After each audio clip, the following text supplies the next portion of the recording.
এচুক বাঁহৰ পৰা আমি যেতিয়া এডাল বাঁহ কাটিব লাগে তেতিয়া কিন্তু সাধাৰণতে বাঁহচুপত থকা চিধা বাঁহডালে কাটা দেখা যায়। বাঁহচুপৰ মাজেৰে ওলাই অহা বেকা বেকি বাঁহডাল কিন্তু সাধাৰণতে কোনেও কাটা দেখা নাযায়।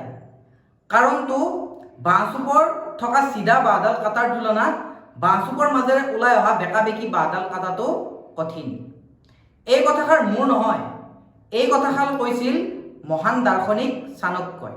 আৰু চাণক্যৰ নীতি বুলি ক'লে আমি সকলোৱে জানো। চাণক্য আছিল 375 খ্ৰীষ্টপূৰ্বৰ এজন মহান হিন্দু দাৰ্শনিক। তেওঁ এই কথাষাৰ কোৱাৰ উদ্দেশ্য আছিল যে বৰ্তমান সমাজত আপুনি যিমানেই সহজ সৰল হ'ব, যিমানেই চিধা হ'ব, আপোনাক মানুহে সিমানেই নিজৰ স্বাৰ্থত ব্যৱহাৰ কৰিব, সেই চিধা বাঁহডালৰ দৰে। আৰু যদি আপুনি বেলেগৰ স্বাৰ্থত ব্যৱহাৰ হ'ব নিবিচাৰে তেন্তে বৰ্তমান সমাজত আপুনি সেই বেকা বেকি বাঁহডালৰ দৰে অলপ বুদ্ধিয়ক হ'ব লাগিব। আমাৰ ভাষাত যিটোক আমি ছয়তানী বুলি কওঁ।